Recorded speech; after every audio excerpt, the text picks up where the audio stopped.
Hello, good morning, good afternoon, good evening, whenever you are tuning in. In this unit, we're going to be talking about weight management. In particular, our focus will be on weight gain and how to do this uh, in a healthy way where we are maximizing our muscle mass gains. So, when we think about calories and weight control, right, in order for us to maintain our body weights, we need to match calorie intake with calorie output. Okay, so in order for us to lose weight, we need to tip the scales a little bit. So we need to have a greater calorie expenditure in comparison to calorie intake, and that will result in weight loss, and that's known as a negative energy balance. Negative energy balance means I'm taking in less than I'm expending. Again, think of this like your bank account, right? So if I only take in $30 this week, I only make $30, but I spend 40, I'm gonna have a negative balance in my checking account or in my bank account. Okay.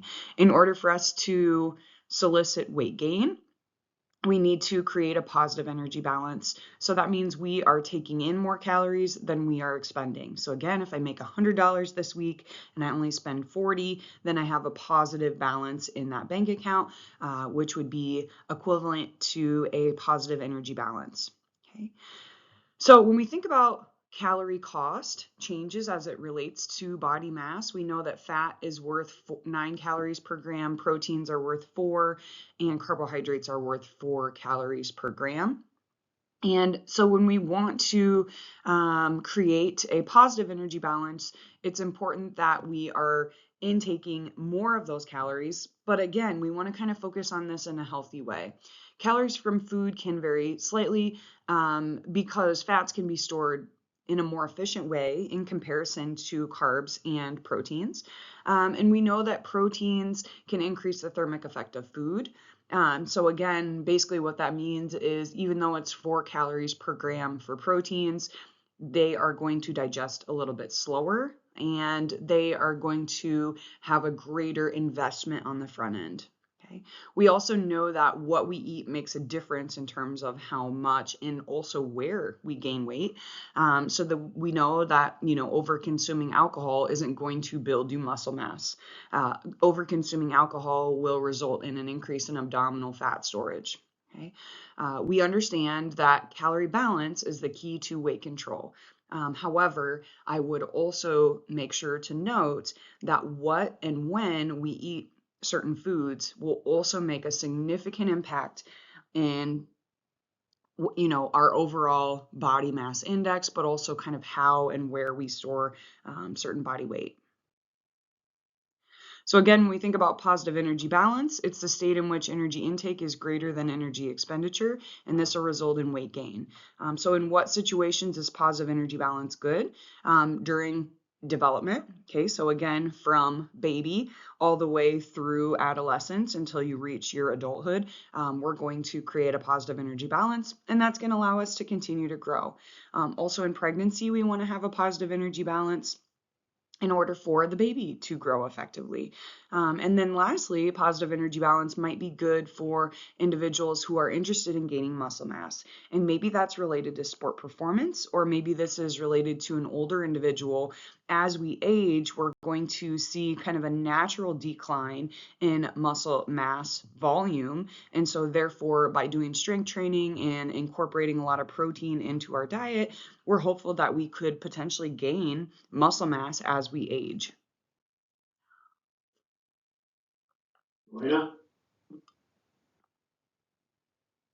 So here you can see the relationship between weight control. So we've got weight loss and extra weight gain here. So we know that extra weight in the form of fat can be detrimental for physical performance, particularly in sports where we need to move our body mass quickly, such as distance running or, basketball, where I need to be able to move up and down the court very quickly. Okay, so extra weight can be detrimental to the athlete, particularly when we need to move our bodies in a horizontal space, such as running, or vertically, such as jumping. So again, it's maybe something like volleyball. I'm a blocker and I need to be able to jump high enough to block over the net. Okay. However, we also know that weight loss is not always a good thing for athletes. So a reduction in body weight can also include a reduction in muscle mass. Okay. So again, while it would be good to have a low amount of body fat in order for me to jump high, there's also the risk as I start to lose weight that I'm going to lose muscle mass as well, which would also reduce the height at which I could jump. It can also reduce our glycogen stores or those sugar stores that we have within the body, which can leave you feeling very fatigued as you start to do exercise. And again, if I don't feel like I have the energy or I feel kind of worn down, I'm also not going to be able to jump or run the best that I possibly can. Okay.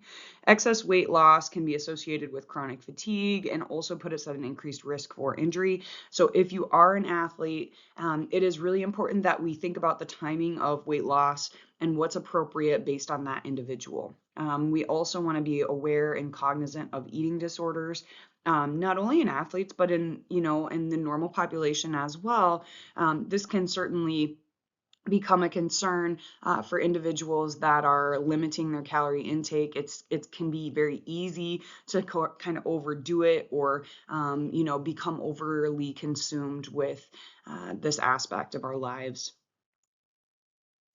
So how do we identify an appropriate weight range for an individual? So we can use body composition as a guide to establish an appropriate goal for weights. And again, we want to consider the athlete's past and present weight as well as their body composition. Okay, so again, if you are just a stocky, muscular person, losing a lot of weight isn't necessarily going to help you from a sport performance perspective. Okay, we also want to consider the demands of training and of the sport. So again, think about that sport in terms of my, the skill set that I have and what are the skills that I need. Again, being bigger in a sport like basketball or football, where maybe I need to be physical with my opponent, is more of a benefit than me being small and fast. Okay. And then also gender is another factor that we should consider as well. So first thing we should do is evaluate our current dietary habits. Are we skipping any meals? Again, very common for people to skip breakfast. So we want to first address that. That would kind of be our starting point. If you are skipping breakfast, that would kind of be the first thing that I would want to do is kind of focus on, can we add some calories in there? How many meals or snacks does the individual consume? So again, would it be easy to add in kind of a high protein snack, maybe before lunch, or maybe it's after lunch before dinner? Where does an individual usually eat? Are they eating at home, school, work, fast food, etc.? Again, thinking about practicality in terms of, what foods can I eat? When can I eat those? Maybe you work at a job where you only get X amount of time to eat, so adding a snack doesn't really make sense when you have longer shifts or something along those lines. So again, thinking about the individual's normal day and kind of how can we incorporate more calories. Okay. Are the foods that are consumed nutrient dense? So are we eating, foods that have a high amount of calorie value in comparison to their overall volume? So for example, 1 cup of watermelon is about 5 calories. So that's not a very calorically dense item. However, it does have a fair amount of nutrients. So maybe that wasn't a great example.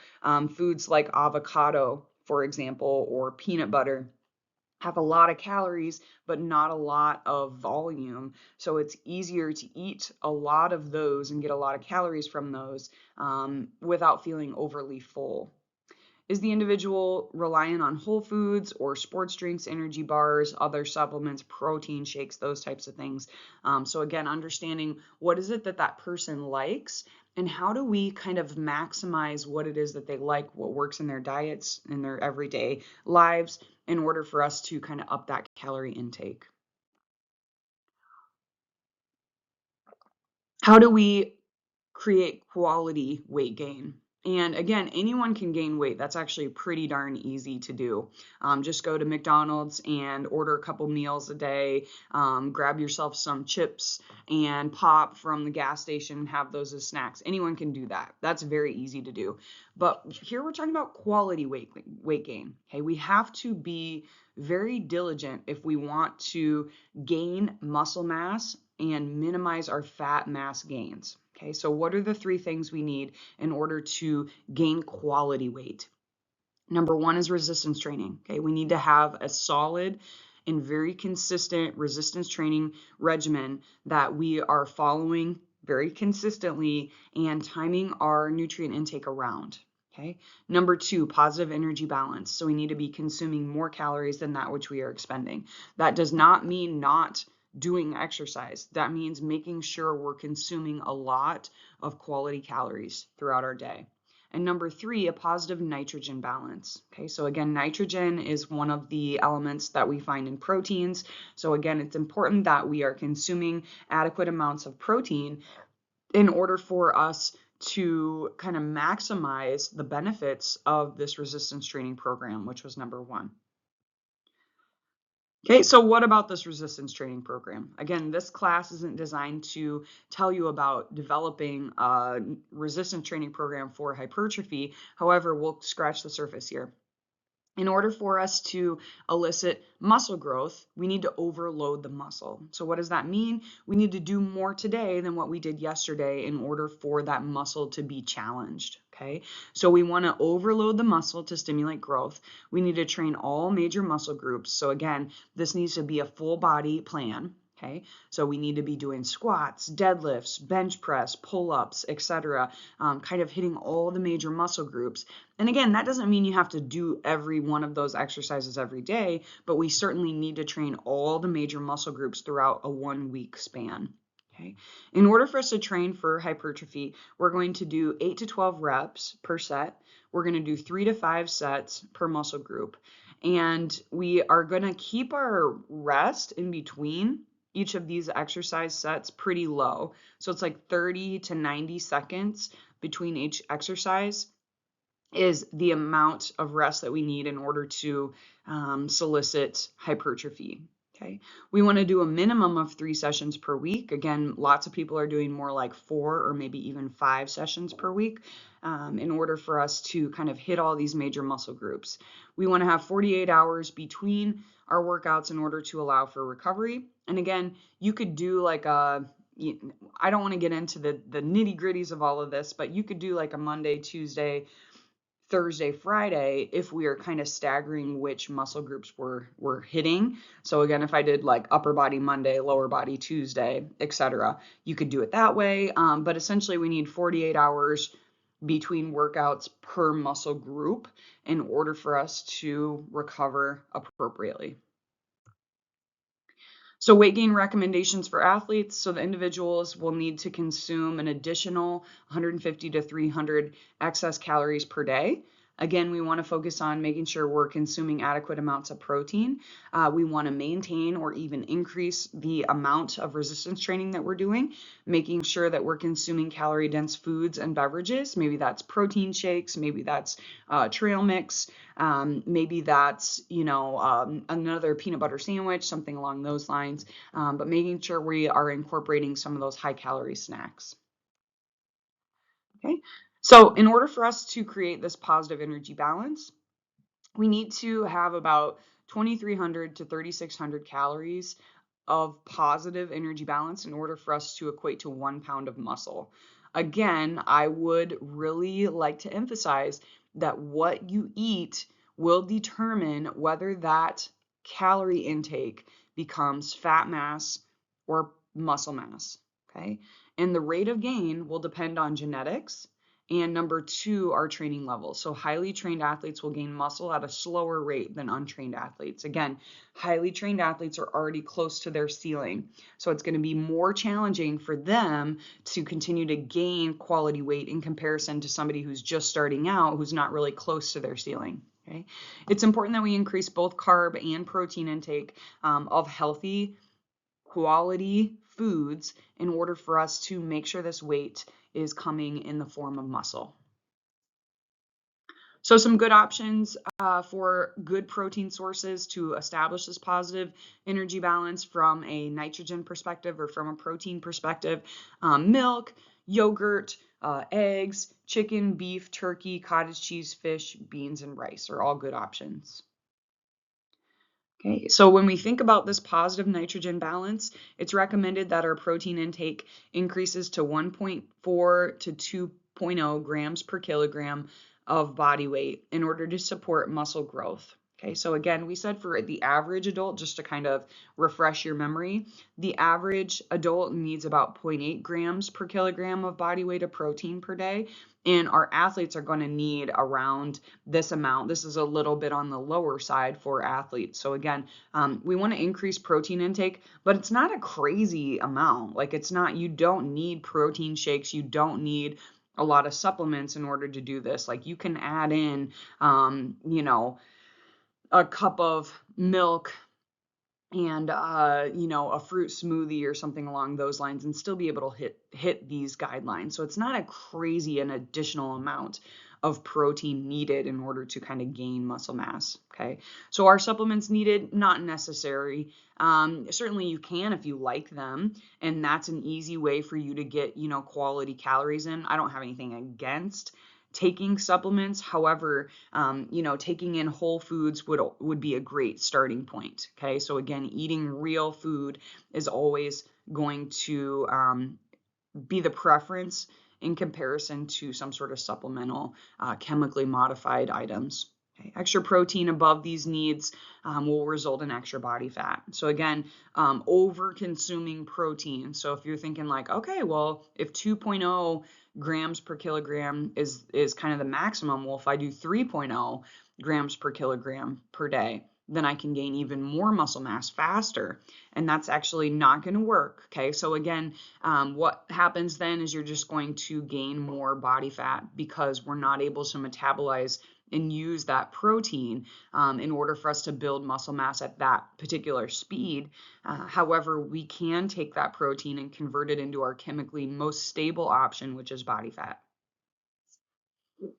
So what about some high quality fat options for you? Fish, raw nuts. So again, like walnuts, almonds, those are great options for us.